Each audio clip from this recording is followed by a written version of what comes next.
So let's say you're getting interrupted in your routine, and I don't know about you, but it can really throw me off. And this happened a lot over the last year. For just to give you like a random example, by what I mean of interruptions to your routine. Let's say you're sitting down, you're going to do your daily review.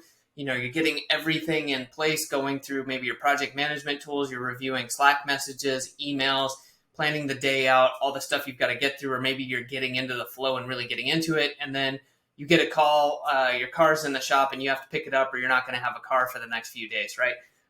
Something like that where it's like, crap, you call it putting out a fire or whatever it is.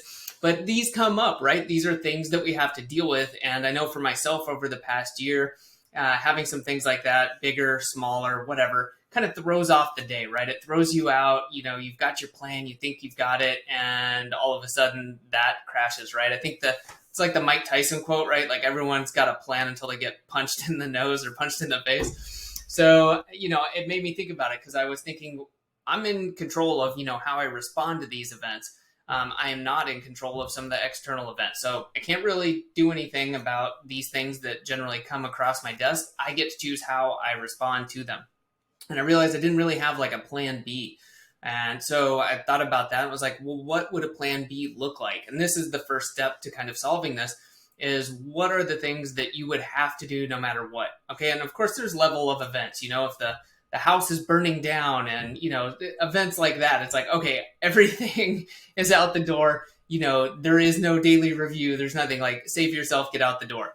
But, when things come up like the car example, or somebody, close friend or family member needs something or, is in trouble, something like that, you still want to be able to do things, but maybe it's only going to take a few hours of your time or 30 minutes, but you don't want it to kind of ruin your day and throw things off. And then you feel behind and like, it can just kind of mess up your whole day.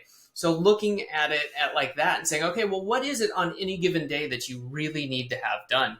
Right. And depending on what you do, that could be a wide range of things. It could be submitting some sort of a report, could be talking with clients, it could be reviewing emails, but whatever that is, generally we can boil it down. Like if you had to for one day, what would that be? What would be like the 2 or 3 things you have to do? And then if you do already, hopefully have some sort of a daily routine, looking at that routine and saying, what can I pare down out of that? Right. So that if I got disturbed, at the beginning of the day, what can I go through just to make sure? And I bet you could really pare it down and maybe it'd be like, okay, maybe I don't have to do the journaling, right? If that's not of utmost importance, maybe I don't need to review emails, or maybe I don't need to do X, Y, or Z.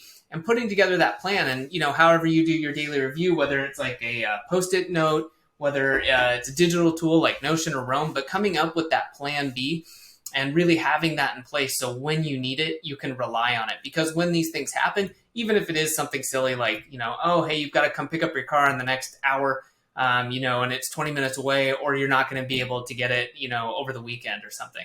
But just having that in place so you can kind of switch gears and say, okay, I need to really focus on what I need to get done today, and the important stuff, and everything else, is clearly not that important. But having that when you need it is really helpful, because in the moment, right, you don't want to have to be kind of doing the triage like, oh crap, how do I rearrange everything? What's actually important? What's not?